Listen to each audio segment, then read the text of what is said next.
So I was like, gee whiz.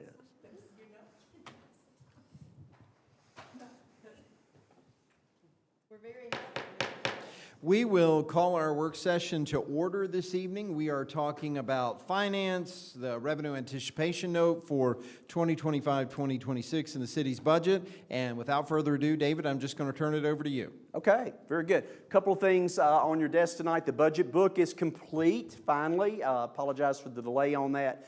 Waiting on me to get the final edits done on the narrative pieces of it. So you've got that. It'll go, we'll probably post it. Jenny's out, so I don't know if it'll get posted later this week or it'll be first part of next week. So we got that for you. And then I've also got you copies of slides for tonight's program. So some of this is kind of retrospect for budget, and then bringing in what we're doing and looking at should we need to, and then looking also at the revenue anticipation note and how that is advancing. So I think I've got the things that you all have talked about at the last 3 meetings kind of summed up in, I thought it was going to be 4 or 5 slides. It's ended up being 25, but at least it's not 2 hours worth, so just bear with me. So any questions that you have along the way, as we have always done, just please let me know. So, just kind of a reminder, these are pieces of our financial goals that include the RAN, and then what we're trying to do in bringing them up to modern, goals and objectives, being realistic about our budget projections, which we've done associated with that, although not on these slides, is, looking at our expenses. And then some things that have been really positive for us that we hope continue to do so, and that is both our development, whether it's any kind of development going on in the city, and that related to economic development. We've hit $13 million.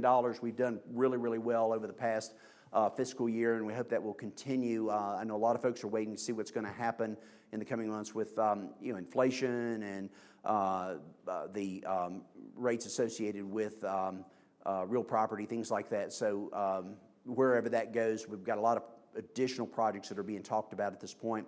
Of course, sustainability. That's the main thing about all of this, is what can we do to make sure that we're sustainable, accurately reflecting our expenses that I mentioned a while ago, and then stabilize, restore, and grow our city financial health. We want to make sure that is number one. That's kind of the big focus right now. Maintaining our status as an independent city. We haven't really talked about that formally, but you all know it's been part of everything that we've tried to do over the last, number of years, but particularly over the last, couple of years, is keeping that independent city status. Don't want that to go away, so making sure that nobody's thinking that that would ever be part, hopefully that would never be part of what we were looking at, and then retire the revenue anticipation note. So those are kind of the financial goals in a nutshell. Just a reminder, the budget components, just so everybody can keep up with those. As you know, general fund, electric fund are our top 2, and that's what we're going to be talking about this evening. Then looking at the budget, so I was trying to figure out, we talked, and I've had several people in the public have asked me, comparing $69 million to $79 million. I went back over the last 5 years, spent a lot of time with this. So what I did is ended up taking back out the next line is AEP. So I wanted to try to graphically explain that, which we didn't really do so much in the budget except talk about it. The top line is that growth piece of the AEP. The bottom line is our actual AEP charge. And then you see that next line down is then the adjusted budget if that was not part of that extensive growth pattern. And then we, of course, added McCarg School partially in the 2022. So when you factor that in, you're now looking at comparatively, $68 million 5 years ago to $71 million here in this current year. So I hope that will help. That's probably, to me, and Callista, and I haven't got to talk extensively, but I kept thinking, how can I better explain what has happened in the budget? Because anybody, including me, when you're looking at $69 million, $79 million, you're freaking out. How can we grow $10 million in that period of time? But it is what you hear on the news. It's what you hear everybody else having issues with. That's the cost of electric service. We added that debt service to it. So when you figure that in, hopefully this gets us, and that's minimal growth. I didn't figure up the percentage, but it's got to be less than 1% growth over those few years once you take that. And that does not include then factoring in inflation. So when you add that back into it, when you factor in any other things that are in the budget that have had some inflationary factors, we had both city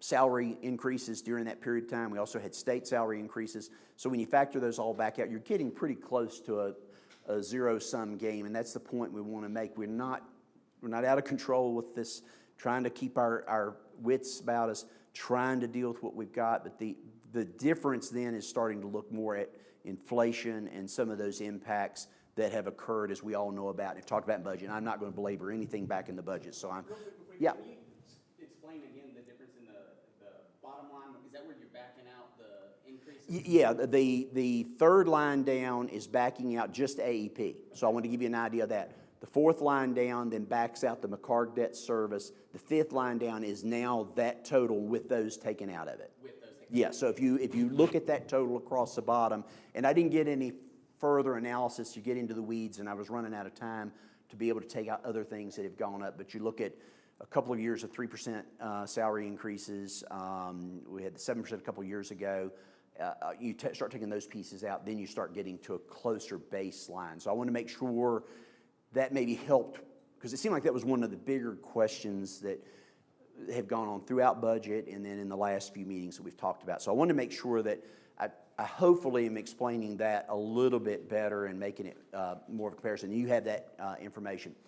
So then Let me ask a quick question. So on McCarg, I know that we were raising taxes in order to cover that expenditure. Are we finding that we were able to cover that with what we've raised? We increased it with the rate that we thought at the time. But of course, you know, the thing that has happened since 4 years ago is inflation went nuts with 15, 16, 70% increases. So at the time we raised the rate where we thought we should. The one that didn't go up enough going back 9 years ago and is also part of this, but I didn't get into Bell Heath. As you may recall, Bell Heath it was a 9-cent recommended, 8-cent recommended, and we only ended up going up 3 cents. Okay. So that we've always been a little off behind on that. from that one. And Do we know how behind we are with McCarg? Because I know our purpose was to break even, and even when we kind of put it to the public, the point was to have that break even.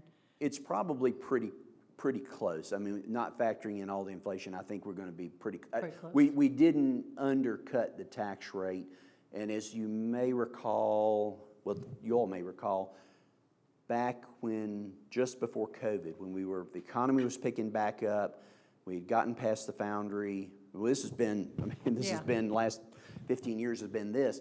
So when we got past the foundry and things were picking up in 2018, 19, 20, right in that time period, we were doing well. We were recovering. Our revenues were going up.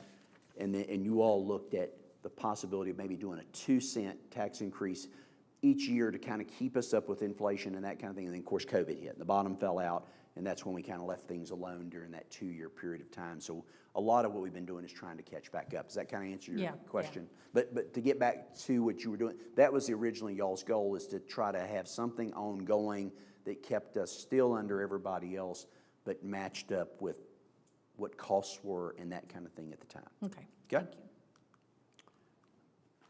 So I will start with general fund. Going to kind of go through each of the funds. This is not going to be a long budget thing. Just a reminder: $35 million is budget. That number links back. The reason I wanted to remind you: city administration, information technology, community development, IT, all that kind of stuff. Court system, leisure services, social services. All those kind of things go into the general fund. And then just a reminder: real estate. How much we had what the valuation between the two. Our taxable is 55%. At $1.1 billion, and the non-taxable is $981 million, with that total valuation 2.1, which was a 31% increase. And the thing about that, from talking to colleagues, and when you look at other communities, whether it's in-state or out-of-state, the fact that your real estate taxes are growing shows your community's growing and that there's investment there. So that, while nobody likes to get an increase, see increase, hopefully they were levelized enough with your adjustment in the tax rate. While it didn't affect everybody that way, your adjustment in the tax rate backwards hopefully got them close enough. But taking all the tax rate out of it, the fact that your property values are growing shows your community's growing, and that's a positive thing when you're looking at people coming to our community, and especially important as we're getting into the West Radford Commerce Park, as we're looking to try to attract additional housing, anything else industrial related, something to replace Moog and Applebee's, those kind of things are helpful when you're looking at what makes things work. And then at the bottom here, we were really, really conservative when we went into the budget, just because not knowing how things were coming post-COVID and looking at inflation and all the things that we were dealing with this past year. So I tried to keep the conservative numbers, but our total revenue is 8.9. That's the reality number. Divide that by 2, and that's your 2 revenue cycles for both June and December.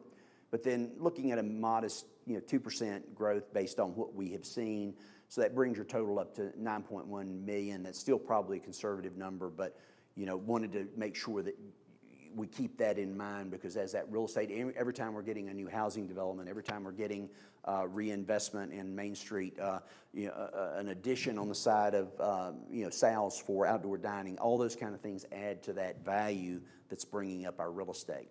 Just real quick.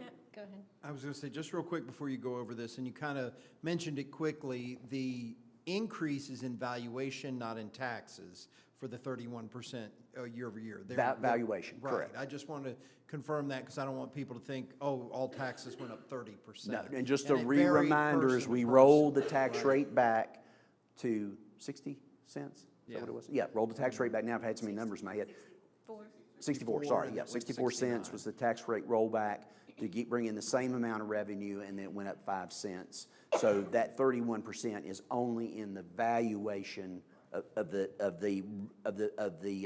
assessment that came from Wamparine. So when your card came in, you were either at 31% or slightly over or slightly under. That's the average. And 2 things on that. There's still the Board of Equalization that will be meeting with the Commissioner of Revenue. If people are still not happy with where their assessment is, they can go through that process, and they'll finish their work by September of this year. Yeah, I think that process is starting up. So that's still going on, and contact the Commissioner of Revenue if they're not comfortable. But also, with the number of sales we've had, prices have been even higher than what the valuations were, from what I can tell. I mean, that seemed to be a trend that's continued to increase. So it wasn't that the valuation was that far off, even though it's a big jump. It's a realistic valuation of what the house is worth. Yeah, we're still seeing a lot of, and Jesse, I know you're in real estate business, and Kelly, you're in banking, you all see these things, that $400,000, $500,000 housing is not unusual for Radford now. It's tough to find something, that's new or renovated or restored that's less than that. So most of the new stuff now, I've been surprised that it's going as high as it is. Right. So that's good news, and it seems to be selling as soon as it's hitting the market. I think Right. every piece has gone pretty quickly. I think still real estate is selling by through you guys and through Facebook and all that. So there's still a lot of stuff moving fast if it's a good piece of property and Kelly, that kind of did thing. you So have good news. something? And Kelly, you had a question. I did.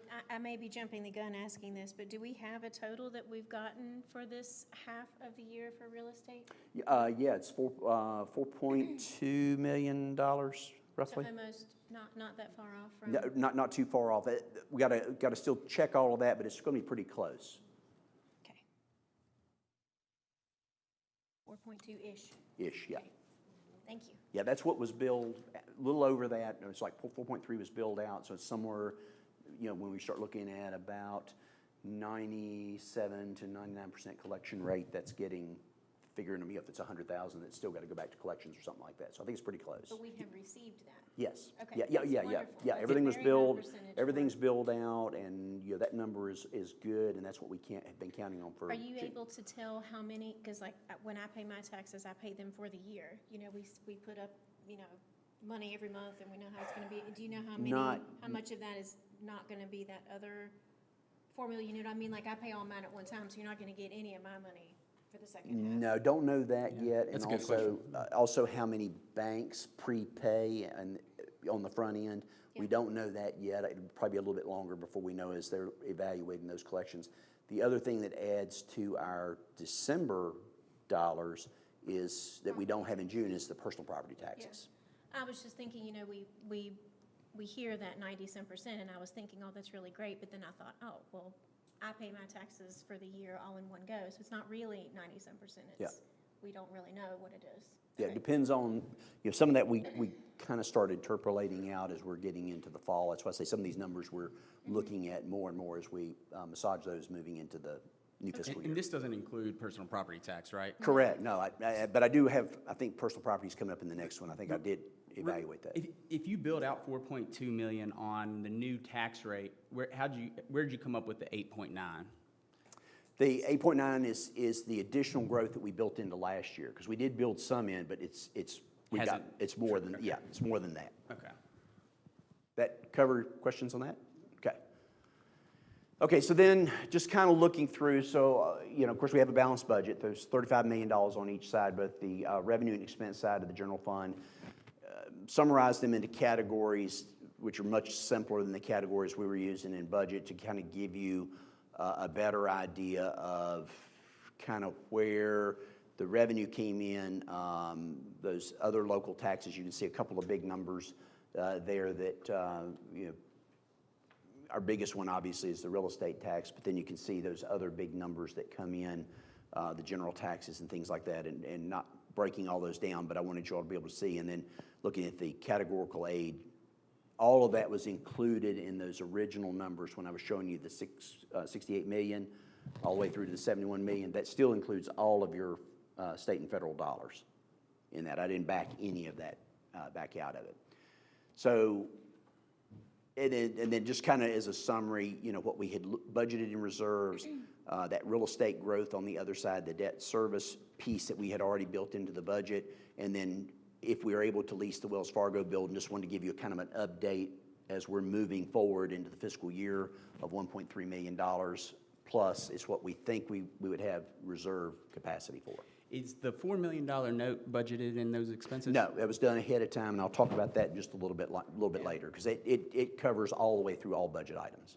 So, like, personal property, like vehicles, campers and stuff is in other general property taxes, and then the other local taxes is meal, sales, and lodging. Meal, sales, lodging, yeah, and those are growing. Those are bigger items. Very pleased with what we're seeing in meal, sales, lodging, and hopefully that will continue to do well. I'm sorry, you said others, other is meals, sales, and lodging? What's an example of non-categorical state aid? So can you pull, I mean, I don't have my budget here. you don't have to give me like I specific think it's further down. line items, I would just, Yeah, if you want to use That's that a one, big or I don't know number. if you want to use the budget, if that's easier for you.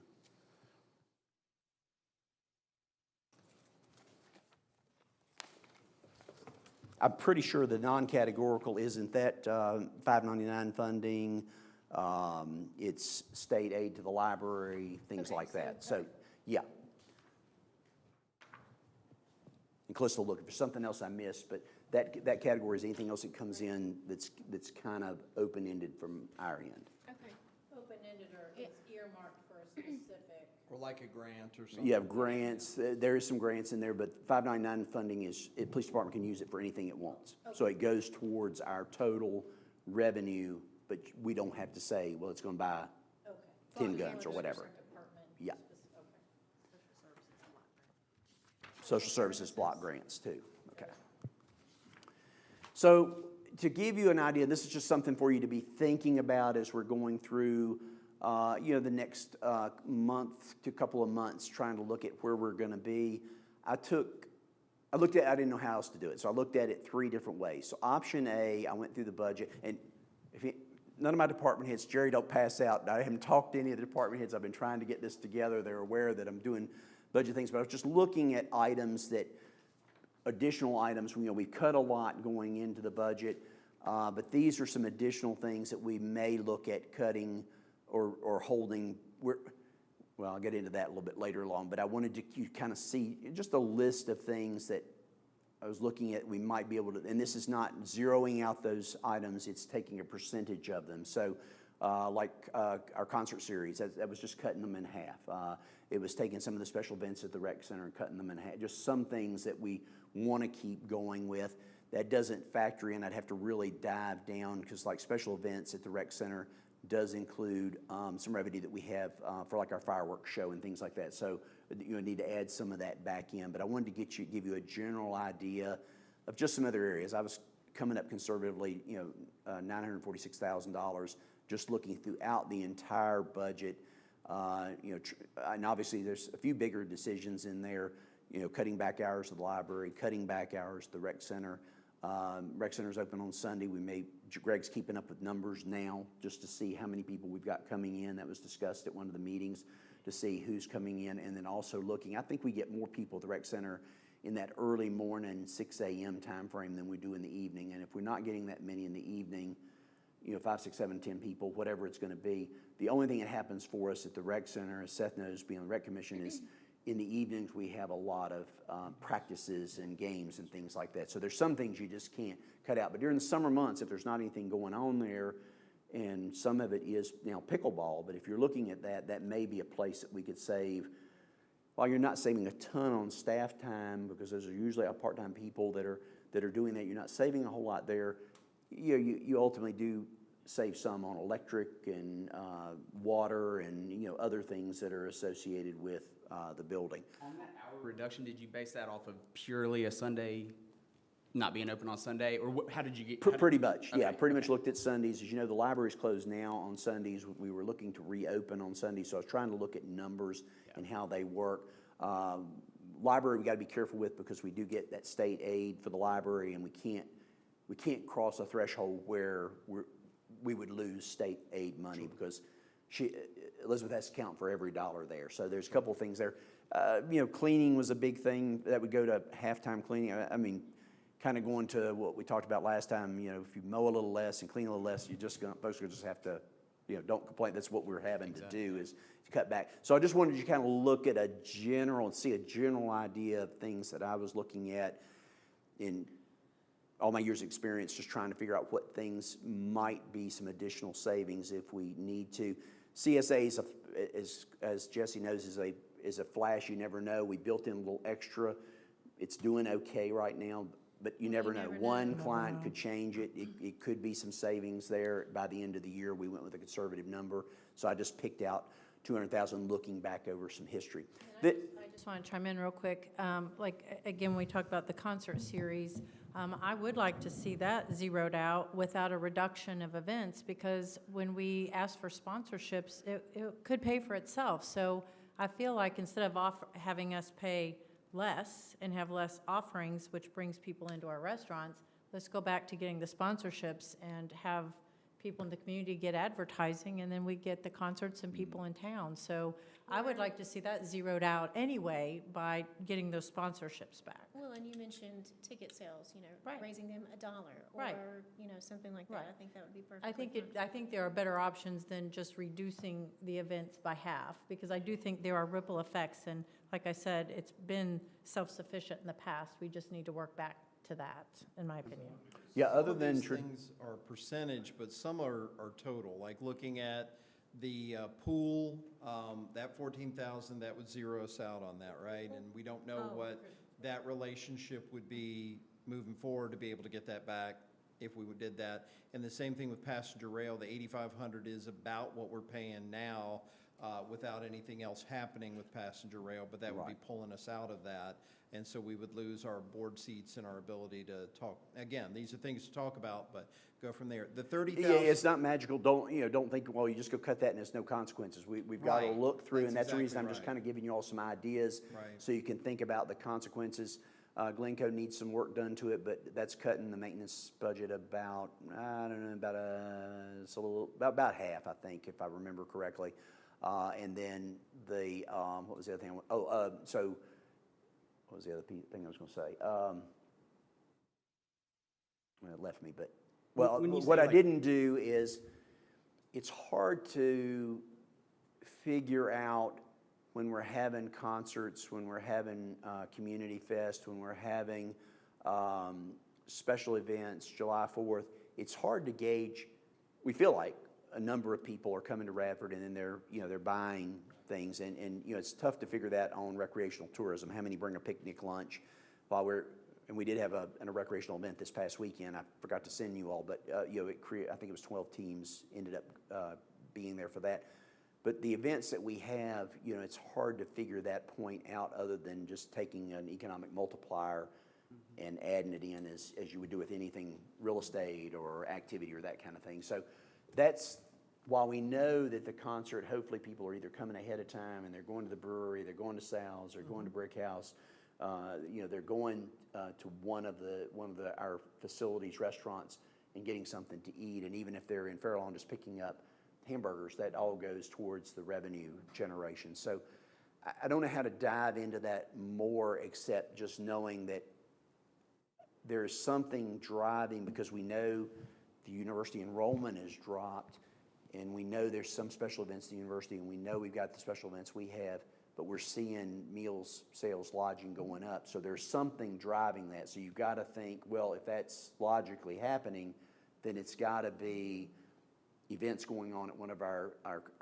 businesses. It's got to be one of our city-driven events. I looked quickly this weekend at license plates, and there were some from North Carolina. So for Merry Weekend, there are folks coming in. If you're here all day and you've driven up from North Carolina, you're gonna buy, hopefully buy something somewhere. And of course, you're supporting the farmers market as well, in my observation. But those are the kind of things that kind of are driving. I didn't just go through and just say, this. I've already gone through and done the things that we needed to cut budget-wise. These are just some additional things for us to think about in the next couple of months that we may want to look at as we start getting into the year if things don't go like as we're anticipating. And then I gave you an option B and option C. And so what that is, when you see the top number, the $23,269,000 on both sides, it is taking everything from the $35 million. That's why you've got the first slide. So taking everything from the $35 million in general fund, taking out of that the things you have no control over. So that's state revenue, it's any kind of, it's most of the constitutional officers, all those kinds of things are taking out of that number to get. So you only really have control of $23 million. So I did a 5% and a 10% on that. If you focused on that and just gave you the 1.2 roughly and the 2.3, just to give you an idea, if you said, well, we really want to cut 5%, additional 5%, or we want to cut additional 10%, that are those numbers, if it just in a blanket hole. You don't do option A, you go to option B, option C. That's the more dramatic. So I wanted to give you an idea. I wanted to mention option B and C potentially have revenue pictures that could be changed, because like we talked about, the library, if we cut so far in the library, we potentially lose some of our state aid with the library, correct? Yeah, We're at with that. trying to think through. My head hurts from cause and effect on everything. So, we run our community based on the needs that we have and the programs that we have. So trying to look at how that works out. I mean, it's always something that you could impact that you don't realize you're impacting until you do it. That's what I was going to say. It's not a clean I don't know for sure. 1.1 or 2.3. It could be that that's what we target, but then there's an unintended consequence that costs us a little something else. So I just want to keep that in mind, because that's, it's easy to look at those numbers and go, oh, there it is, and then say, wait, that doesn't necessarily get us equal to that. With the transit 30,000, does that impact our ability to provide the service? Close your ears, Melissa. It reduces service. That's our transfer over. So we transfer $260-ish thousand over to transit. So some of that would be capital and some of that would be programming. So again, that is the impact on the general fund over in the transit fund. Yeah. There are going to be, repercussions, but for some things, but I don't think that should preclude us from certainly taking a hard look at these. And I do like how you spread this out over a multitude of departments and not making just one or two carry the whole burden, because that wouldn't fair. I think you've done a really good job of kind of spreading this out to give us something to think about. And obviously, if we go, option A is me thinking through conversations with departments through budget and over the years, and thinking through what we can do.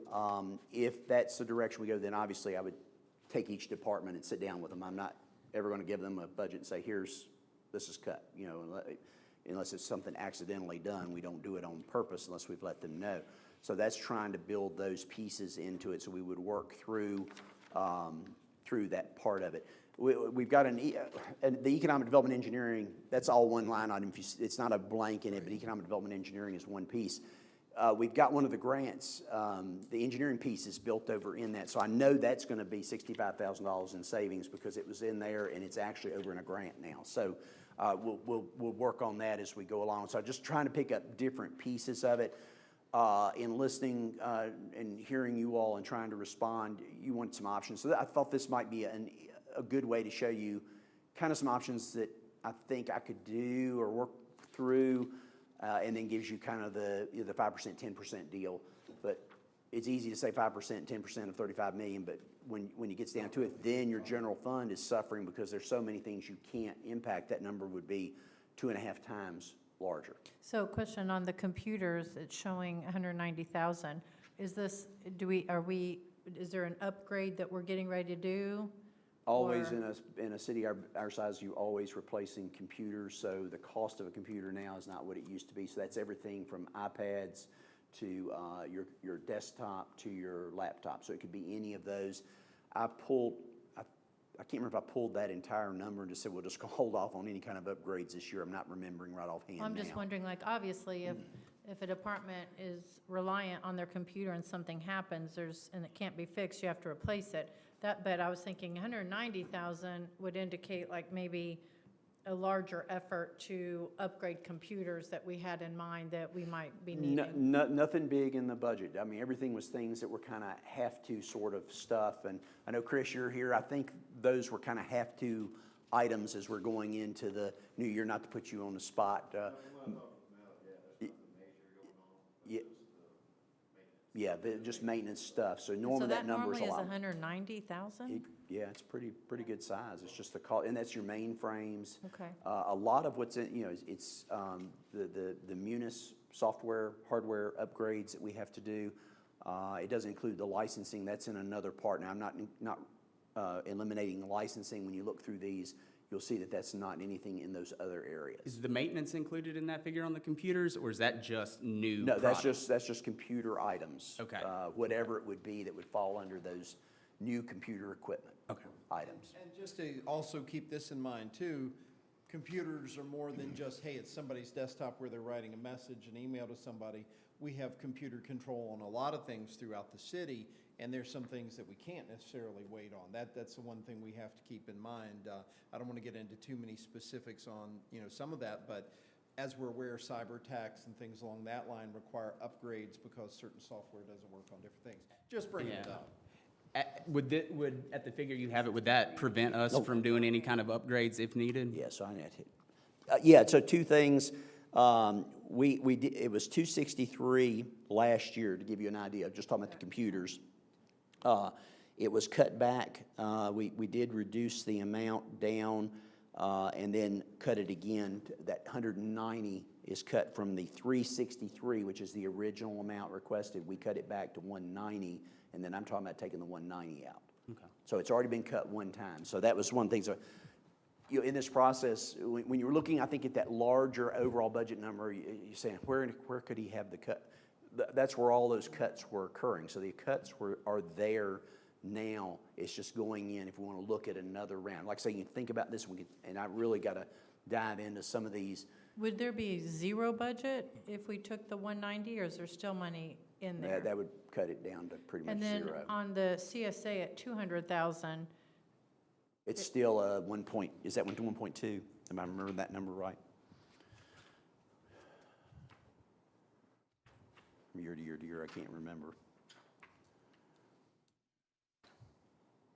And while you're looking that up, I mean, I know there's going to be consequences with every dollar we cut. Some consequences are minor, some are major, and some are things that Little over one year, yeah, 1.2, we could hold on it's still there. and get it back. It's Other there things, now. once we This would cut be it, cutting it back may not be something we $1 can get million. back. And I mean, it's just things we have to consider that, we look at these numbers, and I appreciate all the work done to get to it. It doesn't mean it's an easy $1 million just to say, well, let's cut all that and we're at $1 million.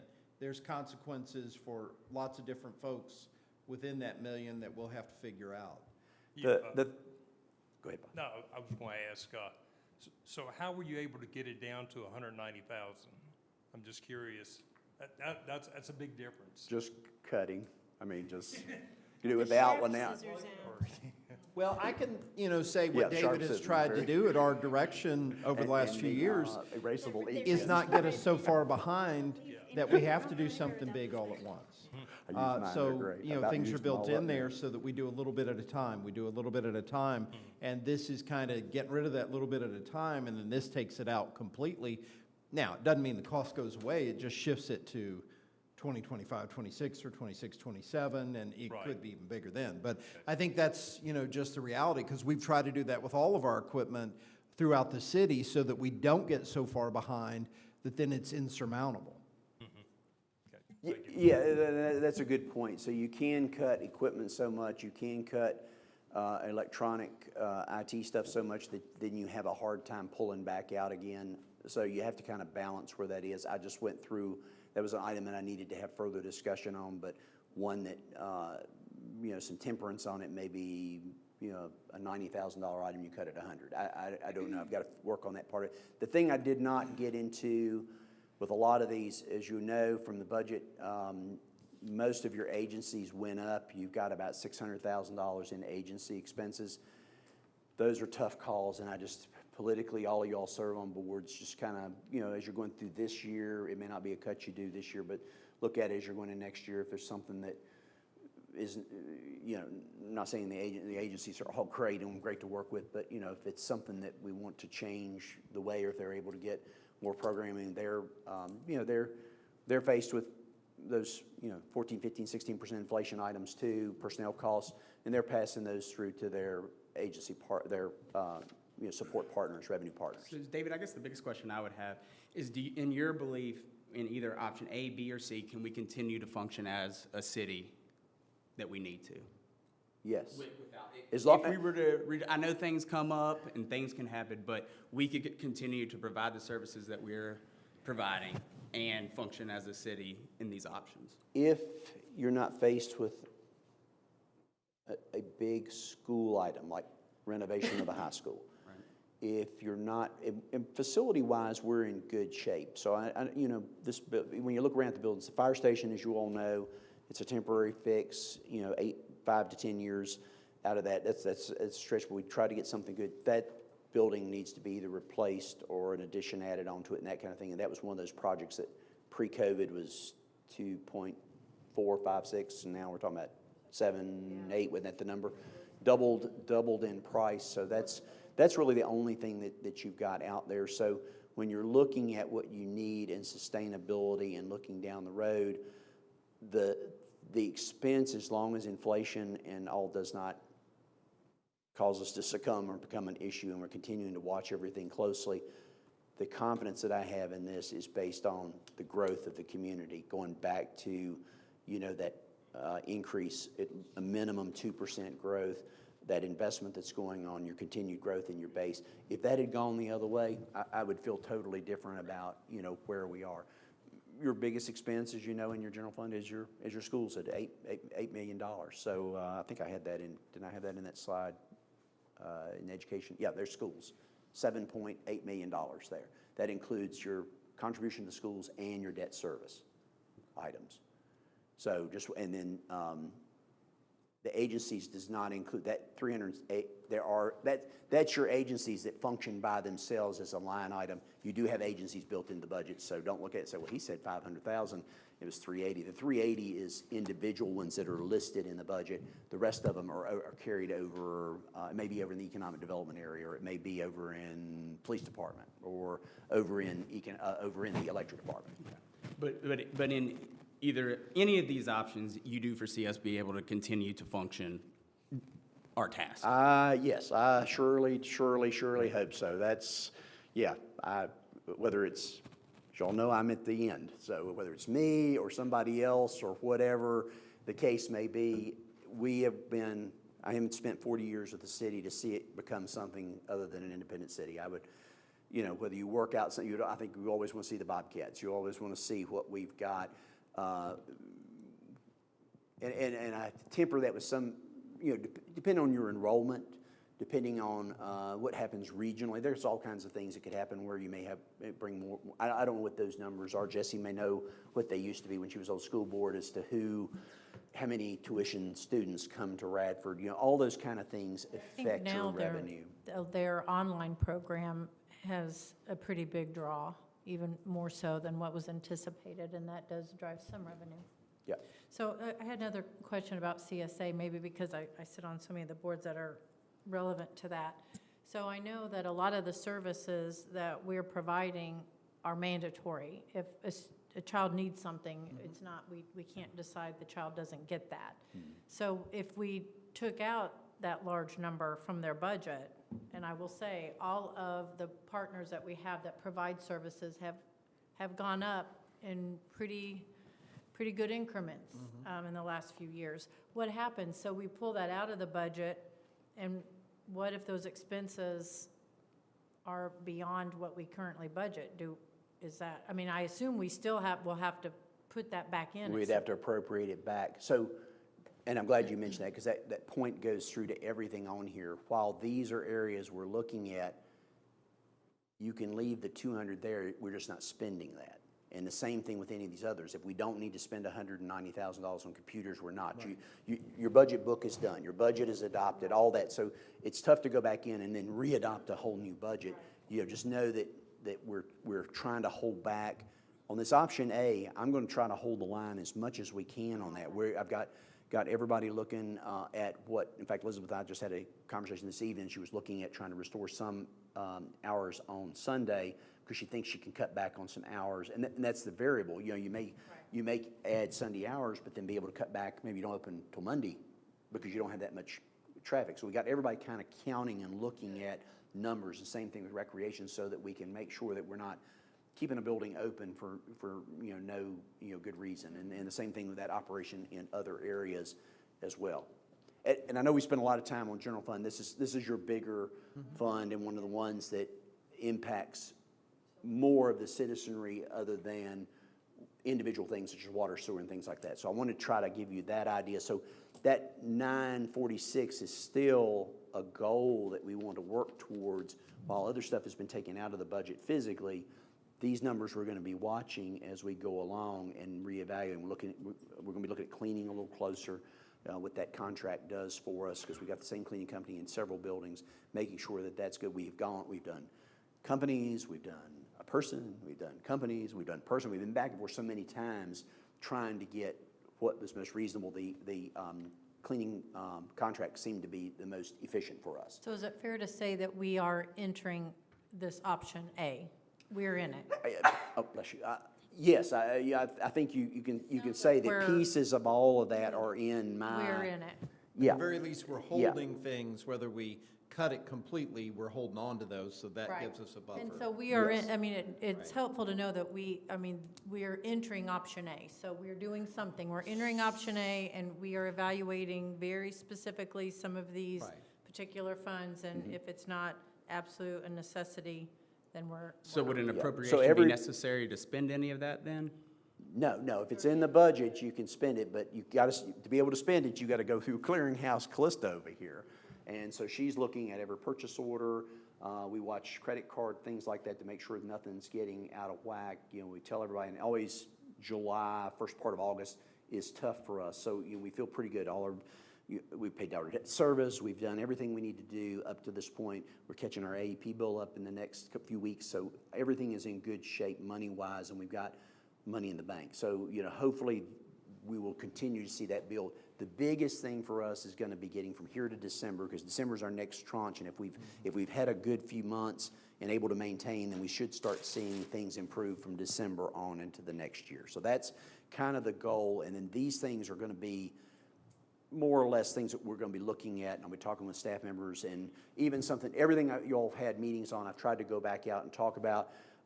You talked about, I remember who was looking at, several of you mentioned concert series. Kim and I have talked about sponsors, and while this year is almost over, next year, if we can work on that between now and next year, looking at ticket sales, does an extra $1 or $2 make that much difference? Is it $10 cause us to lose people?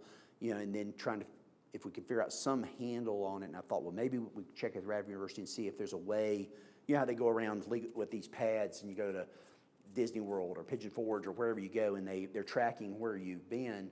See if there's a way we can figure out that, yes, they're coming to the concert, but on their way in, hey, while you were here, did you go down to Sal's and get a sandwich? You know, are you going to leave the concert and go up to the brewery? You know, to get some idea, and that's a sampling, but it gives you an idea of where people are going. So that's something else I think we can get a good handle on going into the future. And then also, you know, looking at these things that all of us know have got job creation, private investment. We got some big things coming on our radar that are really, really positive. So if those are looking good and we're getting those investments and we're getting that base of employment or that base of private investment, yes, it goes back to independent city, I think is sustainable. I mean, it would take you a while to go away from that. You'd have to do a lot of work. And off and on over the years, we've done studies looking at different things, but we still feel strong enough that we can stick with it. We go through the tight times, everybody's got to work together, and we make it and stick with it. If everyone wants to stay in independent city, we'll make it. We'll get there. So another, and this is a smaller item, but still something that I don't see, and we've talked about this, you know, we're here at 5:15, and, you know, I get hangry, but we're not even, you know, we're making sure that we're not getting a $5 sandwich, you know, we'll be working to however We late. cut conferences and educations So up I there. just wanted to know, like, I know the city was yeah. buying, you know, some meals. I assume that there's not a meal allowance now across the board for any boards, committees. No, Employee recognition is out of there, conferences and The employee education, recognition that's where a lot of that means, would come you know, from. we would pull from some of that, you know, if we may not have an event next year, we just have to see where we are next June as to whether or not we have that part of it. I think that to me is an morale booster. I think if we can keep those kind of things is good. Just giving you ideas of things we're looking at and where, you know, where we might be able, maybe it's, you know, we can save some money on how we do it. You know, it may not be We can cut get it some out. community sponsors. Yeah, that's right. Sponsors We have another some good thing. restaurants that Yeah. might. Yeah. Do you have so some of these are obviously floating items over time, things like that, but for example, some of these bills, do we know when the transit transfer would have to happen, the NRV passenger rail transit, when that would have to happen? So, you know, we're kind of waiting, seeing how things go. Do we have a timeline on when these Yeah, are and due? actually, I've got a slide later on that we talk about that part of it. So everything that comes in, Calista and I talk every Tuesday, Wednesday, Thursday, Friday, Saturday. I mean, so anyway, we do accounts payable, and that's done, prepared on Tuesday into Wednesday. We get balances and we start looking at those and we watch. So where if something is due the 15th of August and it comes in the 15th of July, we don't need to pay it now. We just hold on to it and watch our cash flow. So we're doing a whole lot more cash management as we're going along. Some things are absolutely required. First thing that happens, just so you know, timeline. So the first thing that happens when we're looking at what our amount is we take out the upcoming, well, actually probably the upcoming and a half payroll.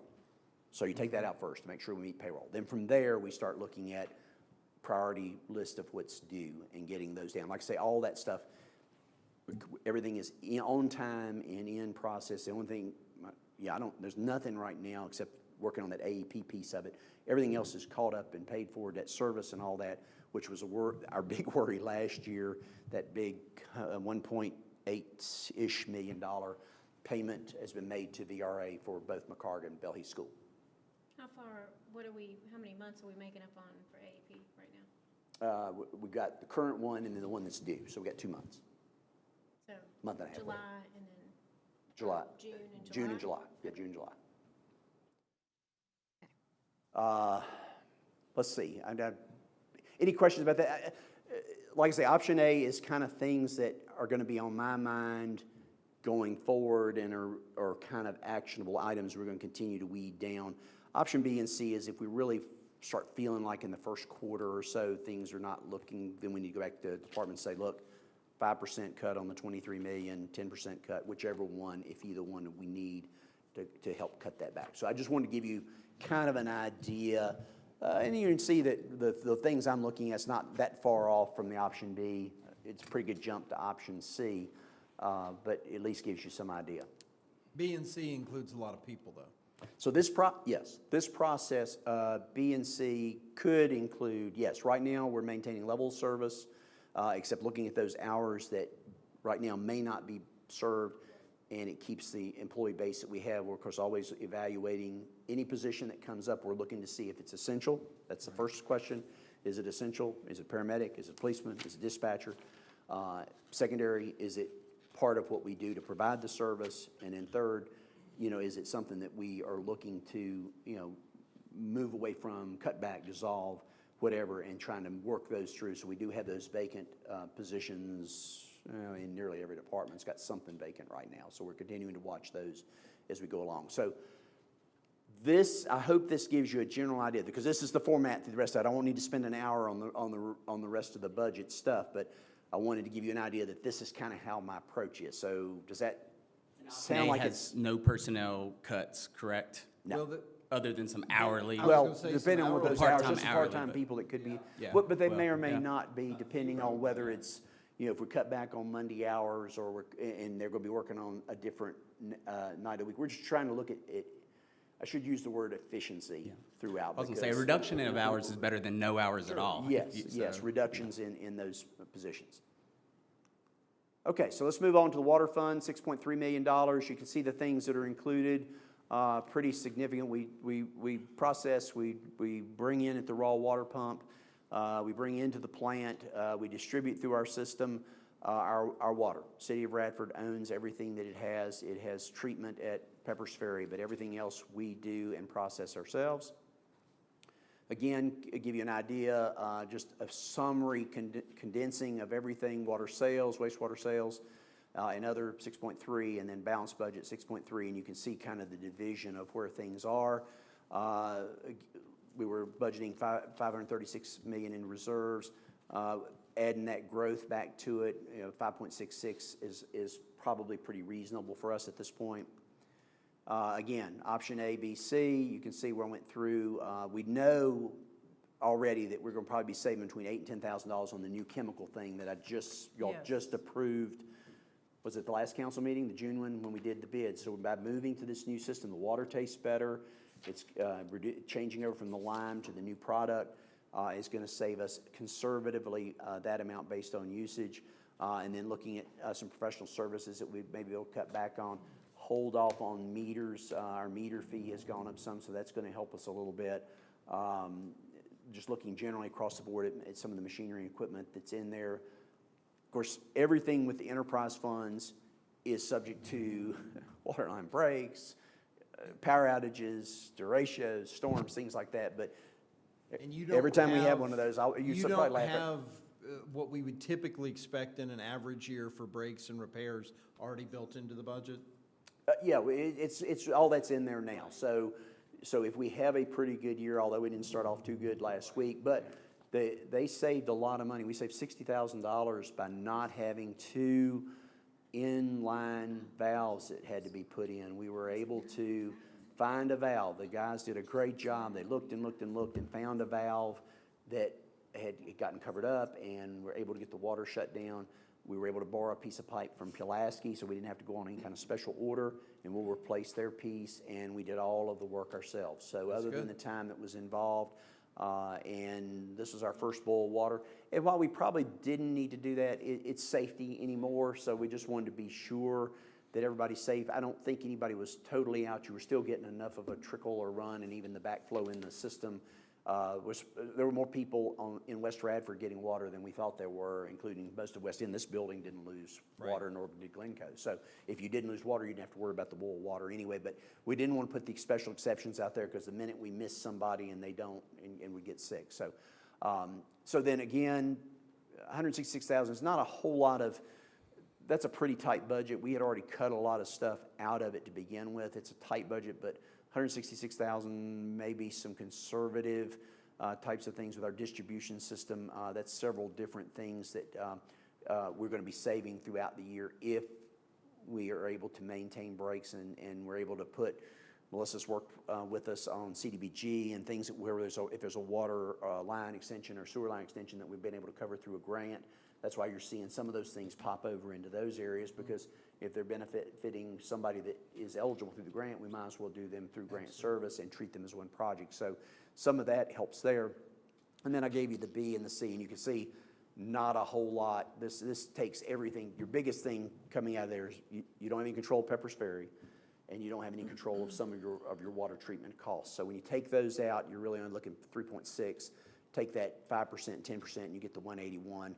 and 363. So it's interesting that I've been able to get pretty close on option A versus option B and C.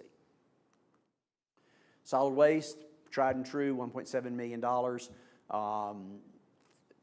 Pretty much we offer every single thing in that area. We have looked at a couple of things that, I think it'd be tough to cut, Christmas tree collection services and drop center. I've got the next slide. I've talked a little bit about that. Some of those special collections that we do are kind of expected. I think it'd be hard to cut those back because when you've been used to it, and in the end, it saves the citizens. We have a lot of elderly that are not able to get a contractor to go pick up stuff at their house and deliver it. So, trying to look spectrum-wide. This is not, you can't look at this thing in a very narrow focus, and that's part of the problem when I'm sitting in a daze in the office staring off trying to figure out what to do. It's because I'm trying to think of, if you do this, what causes this? If you do that, what causes the opposite? So trying to look at that as you go along.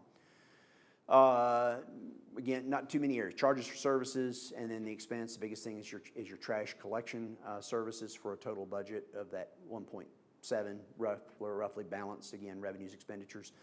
We did have reserve balances, and your reserve in each of these. Some of it is where we cut back that COLA.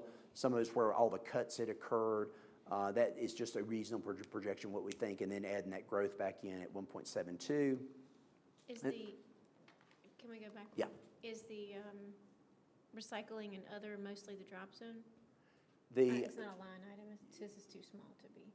Yes, and you'll see that in the next slide. So the recycling piece of it is the drop center over on Rock Road. On Park Road. It does include a little bit. We've got a facility at the Recreation Center. Yeah. So trying to keep at least that part of it. So I was looking at kind of the minimum. And now that you've asked me about the other, I'm trying to think what else is in that other. And to that point, in my recycling other is something piece. we have to do to try to minimize our waste stream, because then we have to pay a higher rate at the dump, budget for- correct? Correct. If we don't Yeah, have that correct. recycling. So you're gonna probably have that cost regardless, even if you said, we're not gonna do any recycling at all. Yes, that trash That expense. cost might show Give them back trash up in our expense. disposal, because we have to pay that if our number drops below the 30-some percent or 25%. Yes, so when you're looking at these numbers as you look tonight or whenever, the trash collection is physically the garbage truck, sanitation truck, leaving Public Works, going to everybody's houses and picking everything up. The disposal is what it costs for for a New River Resource Authority for the disposal piece of this. And then the recycling is the drop center. And our other items that I just grouped together in the expenses included, most of those other things are going to include like legal, it's going to be hauling, it's Cloyd's Mountain. Remember, we've got that debt service that we're tied into at Cloyd's Mountain. Yeah, and then also don't forget in all of these other, it includes your payment in lieu. It's what goes back to the general fund to cover what happens in administration to handle processing a purchase order, processing an AO, paying the bills, all that kind of stuff. So that's all included in your payment in lieu. If we did every other week trash collection, just as a what if, what does that number drop from 1.12? Does it drop down to 500,000, or does it drop more like to 800,000? Okay, looked at two different things. Yeah. One is that very scenario, and it actually costs more. Okay. Because we have to make more runs to the landfill, Right. and you can't possibly take the phone off the hook enough to cover Sure. what No, I would get it. occur in that. I mean, And it's then- something that's been brought up and- that people have asked about, because there's usually a cost Yes, associated. and then the other piece, is, and that's a good point, because the other piece of that would be, if you did that, your drop center would be covered up on Saturdays, where just like it is in a county. So if you've seen the green boxes in counties where people take their own trash, you would have that, I feel like you would have that happening more, correct? Any of these, Well, people won't have less trash. Right. So yeah. And It's gonna you know, have to it- be it removed. finds its way to other places too if you don't pick it up. That's Well, the I other was even issue. thinking, if we, maybe narrow down even the recycle locations, but they already get pretty covered up. And they stay full. And they stay Yeah. full, and so that would just And be that's more anybody problematic. that's used that in the evenings or on a Saturday, it's a great service to be able to have, to drop Yeah. off a, TV. we're looking at some options that may be able to help with tires and things like that. Some of these things that you just have no place to go to at all. So maybe looking at how we can do something. Both Montgomery and Pulaski are experimenting. We're watching what they're doing with their tire program. But that gives you a general idea. So when you see other in any of these enterprise funds, know that includes, you'll have to go to your budget and you can see the amount of that payment in lieu. And that's based on the total revenue generated and a percentage of that goes back in. It's a complicated formula that auditors put together to carry it back to general fund. So again, like I say, it's not a whole lot. Sanitation, you don't have a whole lot there. Recycling, I think we're probably a little high on disposal because we are doing so much recycling right now, and as long as that number, while you still have an expense on the recycling side, I think we've probably got a little extra in there because we've generally been running at or under that proposal each month, and it did not go up this year. The recycling piece, that is dropping the cutting. The rec center. It's cutting. It's cutting. I can't remember if it's cutting one day or two. It's leaving Saturday. Okay. Let's see, we're open now. So you cut like Thursday or something, It's right? 2 days cut out of it. Okay. And that's a conservative number. It may be slightly more than that. We're trying to watch usage there, but the usage drop center is really weird. It can be really crazy on a Saturday and be slow as it can be, on a Tuesday. Wednesday it's closed so we can do the cleanup and all up there. And I think the hard part with recycling too, that's sort of a habit thing. If we were to cut back significantly, that goes into the waste stream, and then you don't actually save any money because our tonnage goes up. Yeah. And then when you try to bring it back, it's getting people to get back into that recycling piece. Are we talking about just by cutting a day? Or whatever it ends up being, yeah, I mean, potentially, depending on what day it is, that could potentially add that element into it. I think it's worth looking at, but that's always the risk that you run into. Now, one of the things to look at next year as you're going into budget, the sanitation is only $22, and that's for all the services you get. As you remember from the budget, it's one of the lowest ones. It's probably a place you can pick up a couple of dollars and you can easily cover the additional costs for your drop center or whatever happens at the resource authority or whatever the case may be. That stayed flat, has been flat now for 4 years, but that's something to take a look at. And compared to Blacksburg, I think they're $29. Somebody's $29 and somebody's $32. I can't remember which one is which, but. And if we do go with this, I think it would be very important for us to make sure that we do the proper announcements and scheduling and make sure that, and even if we send it out with bills, which is probably pretty standard with what you do, but I would think that that'd be something we'd need to work through too. Yep. Well, and, In addition, go ahead. sorry, I just want No. to say that, want to make it real clear to everybody, not you guys because but the drop zone is not just for recycling. I live on a road where I don't get trash Right. pickup, so I use it twice a week and every day that it's open when it's a holiday. Right. It's extremely important to the people that don't have a trash truck come by their house. Right. So I agree. cutting 2 days out is detrimental to cut out Yes. the trash. Yeah. Right, and it doesn't cut the amount of trash, so it's just. I get it. And while All these recycling things services like are, like we're talking recycling about, services but are it's- there, Right. but we it gotta have is that a hard drop center discussion for about any what different. exactly are we cutting, and how's that gonna impact people? Because that's the reality, you bring up a good point, that for some people, this is everything. It's not just an inconvenience or you can shift to another day, it's a huge issue.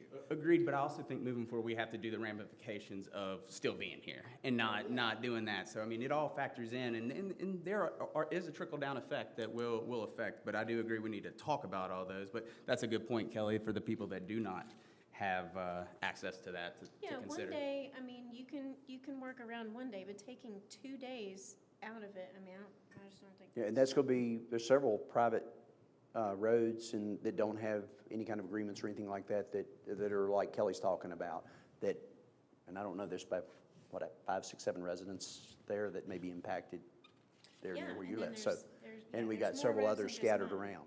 Well, I wanted to just bring up too is, we've managed for a very long time to be a place to live that was a bit of a bargain. Yeah. But we also like the creature comforts that the communities around us are enjoying, and that unfortunately cost. And I know that we've made some increases and some changes, and I know that we've kind of worked at it and it's sort of piecemeal, but, would it be possible again now that we've made some changes to what we're charging, to do that comparison just from top to bottom, like the luxury tax, the water, the sewage, just, comprehensively look at all of those again, just to see where we line up with everyone around us. That's easy to do, sure. But all of them, every single one, right? Just for, and I know you've done this a million times, so you're probably like, again, but we've done it sort of like we've taken this one or we've taken this one. I would like to see comprehensively where we stand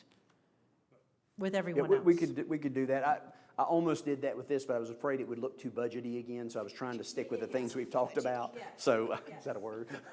So I was trying to make sure that we covered all the things that you all have been talking about now for, I mean, you've had the most budget meetings this year since January. This is probably our 14th meeting-ish.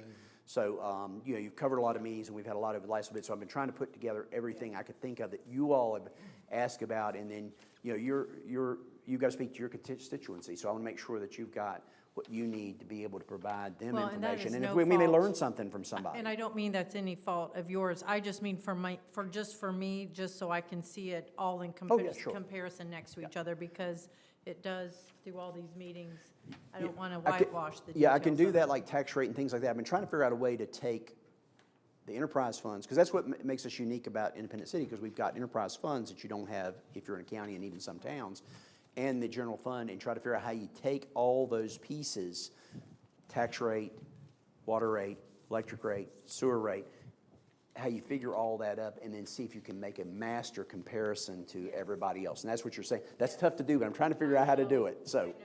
Yeah, I want to make a comment, but our population, it's different. I mean, if you compare, the other localities around us, our population's unique. I mean, we got like about half of the population that they can't 16,000, afford. yeah. The affordability's not there. I And mean, that it's includes university unique, students. and it's not, it is what it is. So I don't think, it's another area around us, the income level's much higher. But than it is here. but they still want paved roads, and that is astronomically higher. I mean, there are some things we just cannot get away from. We Right. want our trash pickup, but we can't continue to be a bargain either. Even though, and I agree, I mean, we all know kind of the demographics, but there is a cost affiliated with everything, and there's no pretend money being made, and so we have to pay for those things, and we cannot continue to have these prices rise and not have the revenue brought in to be able to handle that. I Well, mean, and- it's just basic math. To Jesse's understand basic math, point, I yeah. think we just have to level with everybody that this is what things cost. For a long time, we've kind of hidden a lot of those costs by really sucking it up and running on a very, very tight margin. Right. We did that with the electric rate to our own detriment for several years because we were trying not to jack that up during COVID and everything. And then that killed our margin on that enterprise fund, which Right. really hurt us overall. So I think that's one of the hardest pieces. Private companies don't have as much problem saying, we're going up 20%, whatever, it's different for a city. Keeping that in mind, it is hard, but I think you have to level with folks. If we're going to have these things, this is what it costs. If we can't afford those things, then we can't have them. And that's the tricky part of it all. Well, and that's And what I was gonna say. I'm guilty of that recommendation too, because I mean, I've tried to keep costs minimal, and when you look at our record over the almost 16 years that I've been manager, we've tried to hold back tax increases and rate increases and things like that, and it's only been kind of a have to. And we're kind of in that have to. We want to stay an independent city. We have to make sure that we're able to pay for the services that we want to provide to our community, and inflation and all that factors in. When you look at hindsight, what I will say, and I've said this to several people in our community, if I had to do it over again, knowing what I know today, I would have still continued the incremental tax increases to be able to keep addressing the increase in cost for everything. And I'll be honest, I am very well aware of what people are bringing in and how hard things are, and that is why we held off. COVID was a really horrible time to try to raise taxes, but all the prices kept going up irregardless of that, and then afterwards, people are having trouble buying groceries. I mean, you hear that all the time. People there's a lot of food insecurity, and so we've held off again, but now we're at this point where, we're in hindsight. I wish I would have been doing the small incremental ones, but it just hurt so badly at really vulnerable times, but it's just simple math now. I mean, as much as I hate it, it just comes down to simple math. And I kind of want to build on that. I agree, but I do think that we have to spread that burden out. I do not think it's fair for us to just continually raise taxes, continually have these other charges without doing what we're doing right now. I do think that, it stinks. I don't want to tell the police chief, hey, man, you guys kind of lose this. We have to spread that burden, and that's a mix of cuts and raises. You cannot look at this and say we're not going to have to increase taxes, but if we can mitigate 1 cent, 2 cent, 3 cent by being very diligent here, that's what we're elected to do. So I think that's what sharing that, because it is going to be a mix of both. We're not going to cut our way out of this problem, and it would be unfair to tax our way out of this problem. And I think when you get into, you make a very good point, when you're looking at, again, going back to why we didn't focus on that as a must, everybody relies on public safety, a community that we have, a lot of folks that need those services, and they stay very active. We're at 6,100 call volume, I think, last year. That's a huge call volume. Whether you stub a toe or having a heart attack, that's a big call volume that a small community like Radford is covering. So, yes, I think that is an important piece of what you look at as these things are going through and trying to figure out what services you do, and keeping that expense / revenue cut, and that mixture of those makes it is the challenging part of all this, to keep what we have. And going back to the original question, a population of 16,000 people, then that includes the university population. So all those pieces come in together. But we have a great school system, we have a great community, and just think how many places can you. It's a ways, but I can walk from here to my house. It's not, and you could stay on walkway through a good part of it. So, that's a good piece of it. And then taking in what Jesse's saying about, a $24 bag of groceries is now $53, $4. It's a lot of things for the individual citizen. So, okay, moving on to the electric fund, $28 million. That's our biggest fund, almost $29 million. The services they provide. Again, broken down into electric sales, and then also those expense categories on the right-hand side, as purchase power. Oh, and Seth, something you mentioned a while ago that I want to make sure. So when you're looking at growth, this is not adding anything to a rate increase. This is growth in the private sector. So anytime you can see that growth line item increase in the private sector is investing, either developers or people are adding onto their house or whatever they're doing, they're spending the night at a hotel, any of those kind of things that are adding to our growth is $1.1 million. And that's taking into account what you're transferring over general fund. Electric department issues are solved immediately when you can figure out a way to get rid of that transfer to the general fund. Yeah. It's just hard to do with that nearly 50% non-taxable piece that you've got. Again, options, and this was taking out what you don't have any control of, and that's purchase power. So as you can see, it's not a whole lot of cuts you can do in the electric fund. There were only a couple of minor things that I could even come up with, and that's very minor. And then, looking at, by the time you subtracted everything out, and again, just a reminder, option A, option B, option C was taking everything I could think of. It may not have everything out of, but as many things as I could think of as we've worked on this exercise over the past 10 days, I guess, 2 weeks, however long it's been. That 8.4 is what you're kind of faced with, and that's to run our system. So when we're looking at purchase power, it's more than that. The purchase power is what's adding so much to our expense. But the electric department is reasonably trying to wield that power through our city, taking care of power outages and things like that. That's what's in that administrative piece, and that's what's left when you take all of that purchase power out of that $28 million. Is $20 million with purchase power. The rest of it is the administration of the fund. And this is where it gets complicated too, because since it is an enterprise fund, sometimes when you cut back on Okay. Your expenditures, you actually are going to bring in less revenue because some things might not work as efficiently, some things might not provide the level of service when we're growing the overall piece. If we're not able to provide it as quickly, we don't get new houses online or businesses. So that's part of the challenge, I think, too, that we get into when we're looking at that electric piece. But hopefully with the new rates, that's going to help us get that margin back that we lost for 3 years, Yep. basically. The next two, I move pretty fast now. I know it's getting along. And street fund, really no cuts. $2.8 million. It's almost entirely funded by state revenue, as you know. You can see the main areas that we have, and we do have each year we have some savings, although we don't want to do too much savings because VDOT can come back and take that in.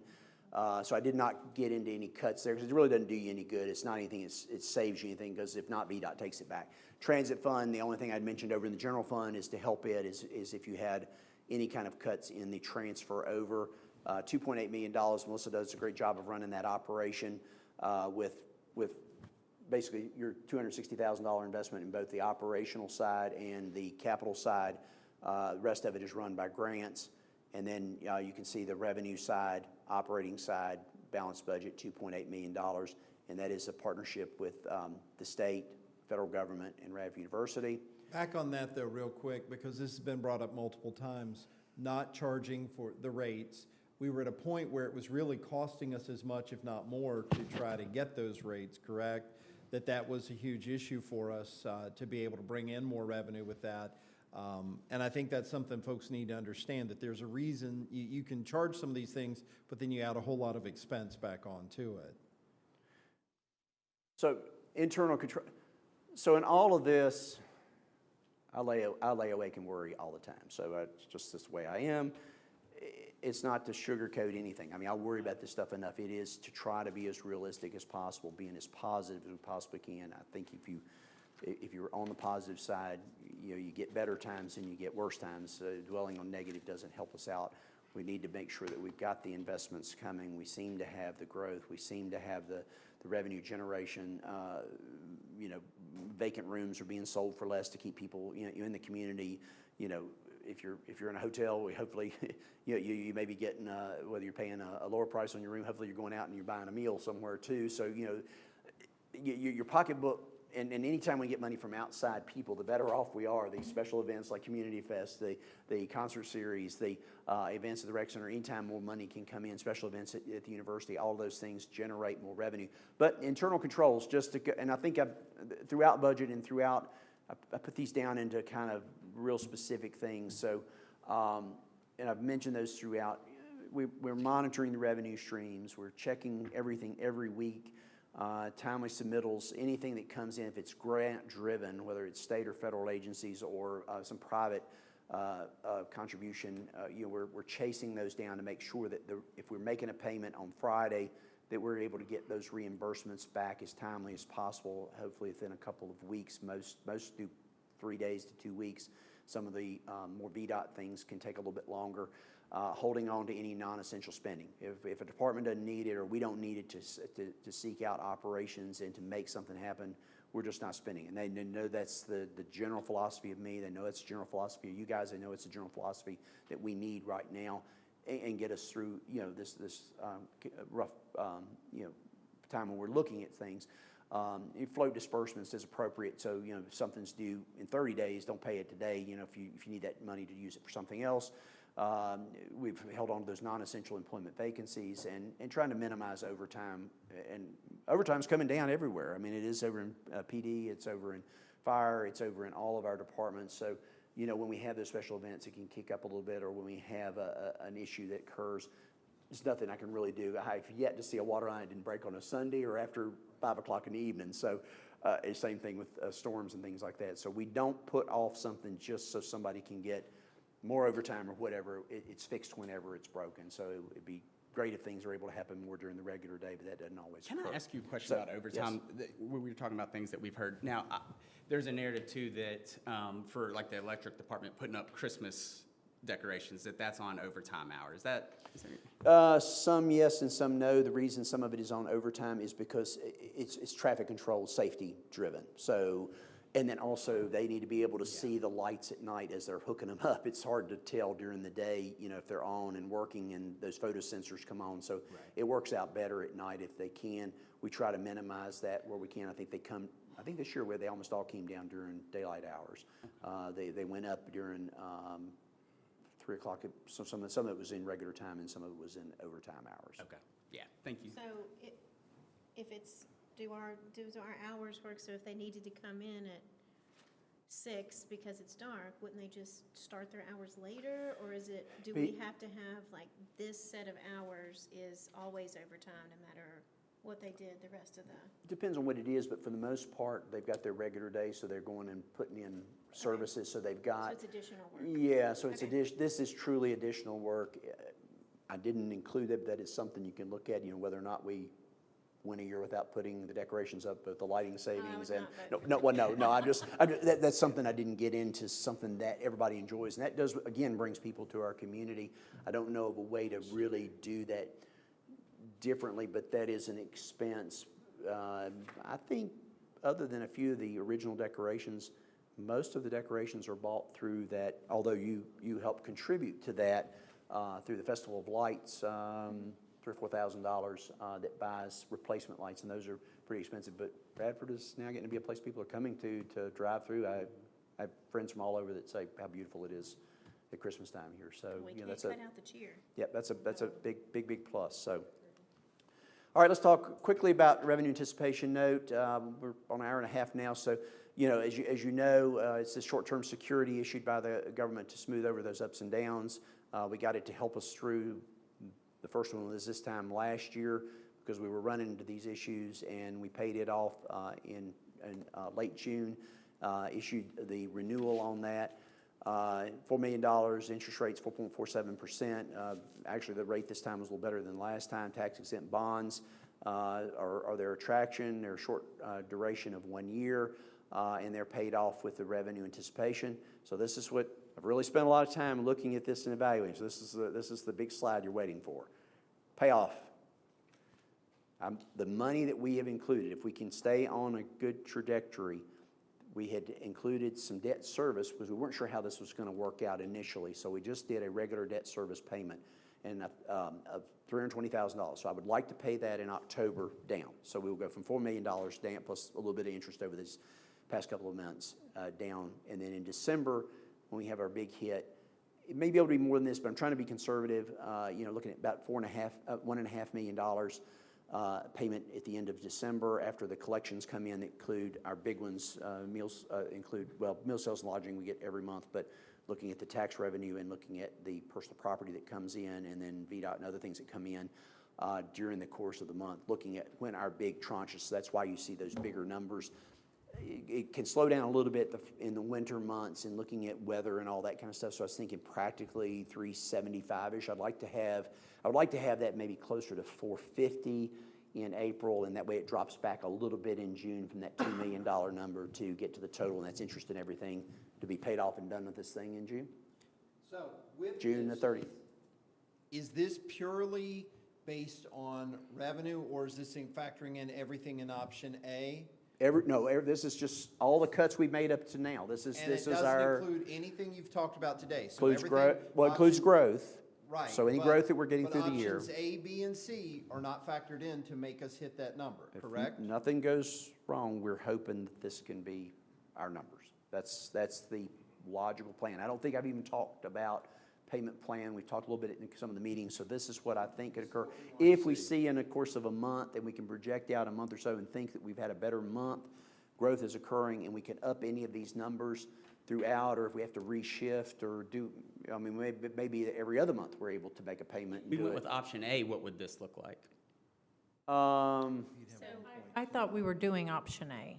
Well, option A is included, but it would But we don't it know would be what that'll better be. than this. I have not factored option A totally into this. So anything that's we're able to additionally save helps us more in the pipeline. And the total of option A, I went through and added it all up as we went through, it's $1,290,300 if we did everything within option Yeah, A. no weather And that's a big issues, no- because there's a lot of stuff in there that we might have to say maybe, maybe not on that. But even if we did a variation. Right, some of it, we'd have a few hundred thousand Depends, like, you know. potentially. And while And- while we didn't budget for the tan, we were keeping that in mind as the budget was being developed. Well, you did knowing- budget for the interest of it, though. yeah, and- because But it- you budgeted 320,000, and our interest is gonna be significantly less because we got a better rate. Is that factored into these numbers? So- Yes, so yeah, from yeah. the The 320 was based on 5% or something. I it can't was remember what we higher were than doing 5%, 'cause it was whatever our almost original 6%, guess was. Do something you remember like right that. offhand, Callista? We were kind of looking at other similar issues that we had with schools and other things. It was this building, actually, we were using, I think, and the debt service on this building was the 3-something. So we were using that number as we were putting it together. Now, if we get to this number by next June, what does that leave us with to start next year? Because the big thing is not just paying it off, but not having to borrow more. So we think we would have a few $1 million after tax collections next year. If we're in the estimated, let's see, 4, 5, 6 million plus conservatively revenue.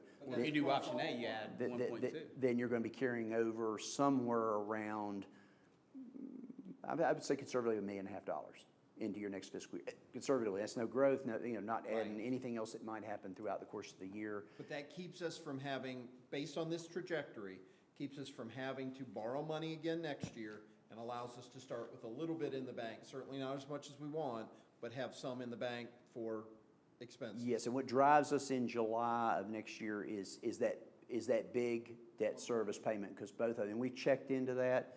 There's just, we would love to have our debt service spread over two times a year or 4 times a year.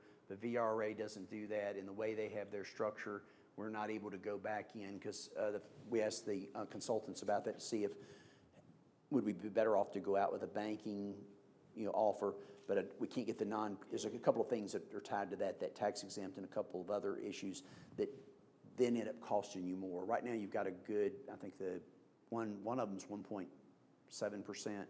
One thing about both bonds, you got them at great times.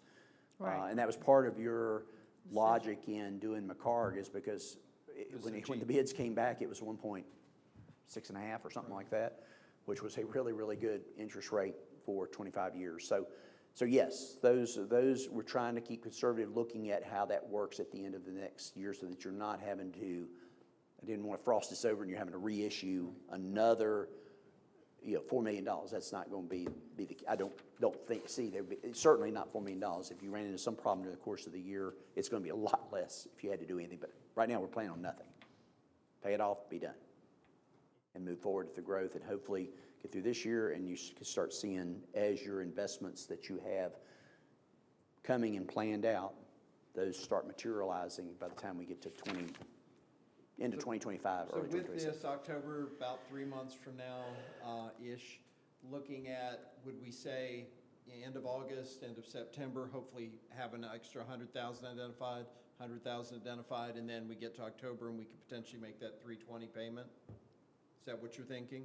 I look at it in the lump at the end of the quarter, so I know, but I want to know if you're, that we're getting there, so we don't wait till October to yeah, say, yeah. Well, okay, we'll- we got 320 or we don't. We'll know if we're at like 150 halfway there. Once we right? get through this July and the first part of August, then we start looking at, our expenses start cutting back until we get to the next debt service, which is January. I think there's a small one in October timeframe, but those are small pieces of interest only. But if we can get this going throughout the course of the year, the earlier you can pay off that, then of course the less interest, that 175 cuts down as you're going along. So overall, I just think the positive thing, the economy, our economy is still strong. We've got a lot of positive things going on. We've got still got a lot of positive things in the woodwork, and they're all private investment driven. And then you all have some significant investments in projects through investments you made over the past year or so, and those may be associated with grants as we're coming down the road. And then our utility revenues continue to be, strong. So all those pieces play in together to make this all work. Did that help you all with all the stuff we've talked about in Yes. the last 4 meetings? Did I cover all the bases? I will follow back up to see what I can do on helping you with the question you had about how do we compare with others. collectively, and then the individual ones are pretty easy. I'm trying to figure out a way to build that into something collectively. We continue to look throughout the board of anything with hours of operation, efficiency changes, things like that. I won't do something big knee-jerk without letting you guys know. Obviously, we won't say we're just going to close the rec center on Saturday and Sunday without letting y'all know, hey, we're thinking about that and getting some feedback. So But those are you're the kind of in things. option A, working towards some of those things. Pieces of being option A worked are throughout Right. this, yes. We've been talking about those, and they're all elements going forward, holding back on. There's some things in conference and education, that was about half the conference and education amount throughout budget, because there are some departments, Commissioner Revenue was one, getting their certifications helps us ultimately in keeping costs down, keeping their certification, and keeping that operation in our community. So we try to do those pieces. I know, like, our firemen and women, our policemen and women, they have training that they have to keep up with. It's public safety, and so certainly we don't want that sacrificed. But I do appreciate that we're in A, and that you gave us the 3 different options to consider, and then different kind of pit stops along the way where we can evaluate if we need to, implement. I mean, I think October and December are going to be big times where we may need a special meeting just dedicated to this, to say, okay, we're at the 320, we're in good shape. Yeah, I would like to or do we're one in the not. middle of the quarter, in the Yeah, end of the first quarter, right. beginning of the new one, to see if Perfect. we're able, And see if because we're if on we're target. not getting those things in option A and we're not seeing the benefit from everything, then we may Right. need to look at 5%, 10% option B, C. So we've got 3/4 of the year to work with. But I from there think on that's prudent, because then we're hitting it at those 2 earliest slots to be able to tell, are we going to be at least halfway through this thing by December-ish, January, and then be able to say, okay, we still have half a budget year that we can make significant adjustment to if we need to find extra few $100,000, million, whatever that number looks like. I mean, not to be cavalier with it, but I think it's a roadmap that tells us if we're not here by this date, there's other things we can take into effect, and then go from there. We've got a busy month concert. Y'all know the July concert got moved to Saturday night. We've got the second concert, which is the 80s group. Chairman of the board is one Saturday, then the 80s group's middle of the month. Community Fest the 24th. Radford University is coming back, so our community starts booming with that. Schools will go back into session, so we got a lot going on in just a few short weeks away, so. Does anybody else have anything for the good of the order, or It you is want to you. get out of here? It's a lot of Yes, I have information. two Think comments. about it, please. Yes. I would like to say 2 things. I would like to see every single month when you give us the kind of financial breakdown or whatever, I'd like to see just option A, since that's what we're kind of working towards right now. I'd like to see if any of that money has been used. Okay. So just to see where we are, Okay. and that way. And I'd also like to see how you came up with these numbers for the revenue anticipation payoff plan. Like, I think they're great and it's awesome and it gives us a roadmap, but how, just kind of you had to put them in a spreadsheet somewhere. I mean, you gotta get that number from somewhere. It's mostly looking at history and where we are at those times versus where we think we're coming with the growth piece of it. Can I get just a rough of how you came up with, we're gonna have extra, $1.5 million to pay off in December? It doesn't have to be the exact number that matches, Yeah. but I wanna know, like, where your head is at from, we're gonna have an extra 320,000, and this is where I think it's coming from, maybe. Okay. It doesn't have to be cut exactly. Okay. right, But like, I just wanna see what your plan is and where you're seeing that this extra money is gonna be. You got all my notes there, okay. Does that make sense? Yeah, let Okay. me see what I can do on I that. would love to see those 2 things. Okay, sure. Yes, thank you. And I know it's a lot of information, it's new stuff, so take a look. If you've got any questions about something, I've added and re-added. If you see an addition or subtraction error, let me know. Most of it's manually done, so let me know. I'll use my erasable pens to clean that up. And then what I'll do is just try to keep you a little informed as we're going along, and know that we're gonna do, try to, as we're approaching the end of the first quarter, kind of evaluate where we are, and is this plan, is this roadmap one that's working or not, based Thank you on very those much, numbers. Does that I help? appreciate you. Just Get great job. everything? Yes, Okay, thank you. so please, as you talk to the Staff, public, everybody I and know has worked so hard on this, so thank you all so much. yeah, I had to pull Kim in to help me do with PowerPoint. So, and Melissa had to figure out how to get it on the screen because Jenny was gone, and we had Chris here to try to figure out, make sure that I had no hiccups in options. So y'all let me know if there's anything else, a lot going on this month. Anything that's coming up between now and the meeting on the 12th, I'll let you know. The other big things is we're still working through, I have not sent you a lot of information. As you know, we're looking at power contract. Our power contract does end in 2020. We got to have a new contract set up by the time we get to 2026, May 26. So we're working on those pieces of that. It's quite complicated. I'm trying to figure out how. We're getting some recommendations from the consultant. As I get that gelled in my mind, I'll be sending you some options on that to be thinking about. We will need a work session. I don't know that we're going to be, I'm trying to figure out how complicated it's going to be, if we can do it as a work session on the 12th or whether it's going to need to be a standalone later in the month. I'll let you know. 12th of August. Yeah, and I'll let you know. My month has been all messed up the way it falls, so we've still got 2 more weeks, and I'll let you know on that. Your agenda is got some grant-related AOs, and you've got the Comcast deal. You've got a couple of resolutions. It's not a lot of real complicated big things in that August budget, so we may be able to have a work session. I'm thinking maybe an hour or so before the meeting where I can at least brief you enough on where we are on the power related contract, and then that way if it's something there that y'all can help guide me as we're making decisions, that would be great. So I'll let you know. So it saves me trying to figure out how to write that email all up on that stuff. So while we're in public session, I want to go ahead and let you know on that. That's all I've got. Anything else? Thank you all. I just want to say thank you to, again, everybody who worked on this, and to our employees and everybody connected with the city. We value everybody, and I think everybody's taking this seriously. To our citizens, we're talking about it, like Seth was saying, it's tough to just do this with revenue increases and trying to look at cuts, but also really talking about the consequences of all those cuts, because for some people, one cut that may only affect a handful of people is a pretty big effect, though. And that's a tough thing for us to talk about. So I think we'll keep talking about all that and trying to figure that out. We have a plan. We have contingencies for that plan, and that makes me feel a lot better, and hopefully we'll be in better shape. And I would just say, one way we can make this better is if we all spend more money in the city of Radford. That helps this considerably. So just keep that in mind. Thank you all. Good night.